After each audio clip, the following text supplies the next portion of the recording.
এবং বিভিন্ন পর্যায়ের নেতাকর্মী যারা উপস্থিত হয়েছেন, আপনাদের সবাইকে জাতীয় নাগরিক পার্টি এনসিপির পক্ষ থেকে সংগ্রামী শুভেচ্ছা। যেহেতু ইফতারের সময় ঘনিয়ে আসছে, শুধু একটি কথা বলে শেষ করব। আজকে বিএনপি সরকারের পক্ষ থেকে একটি সিদ্ধান্ত নেওয়া হয়েছে।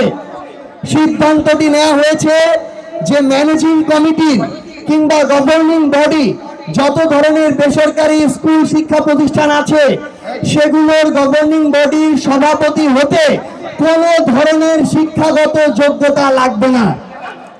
অন্তর্বর্তীকালীন সরকারের সময়ে সিদ্ধান্ত নেওয়া হয়েছিল যে কোনো একটি শিক্ষা প্রতিষ্ঠানের, বেসরকারি প্রতিষ্ঠানের ম্যানেজিং কমিটির সভাপতি হতে অন্তত স্নাতক অর্থাৎ অনার্স পাস কাউকে আসতে হবে।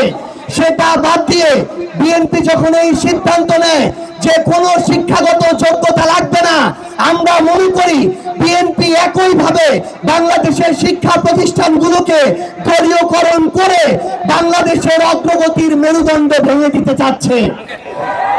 আওয়ামী লীগ যে প্রক্রিয়ায় বাংলাদেশের শিক্ষার মান এবং কোয়ালিটিকে ধ্বংস করে দিয়ে বাংলাদেশের স্বৈরাচার কায়েম করেছিল, বিএনপি যদি একই প্রক্রিয়ায় মুখে সবার আগে বাংলাদেশ আর কাজের সময় কোনো মানের দরকার নাই, যোগ্যতার দরকার নাই, এই প্রক্রিয়ায় যেতে চায়, তাহলে বাংলাদেশের জনগণ আগামীতে তাদেরকে প্রত্যাখ্যান করবে।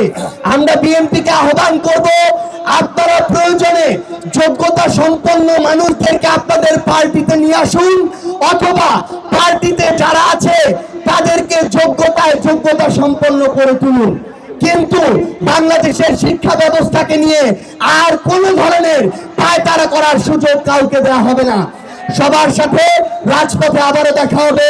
ইনকিলাব জিন্দাবাদ, জাতীয় নাগরিক পার্টি এনসিপি জিন্দাবাদ।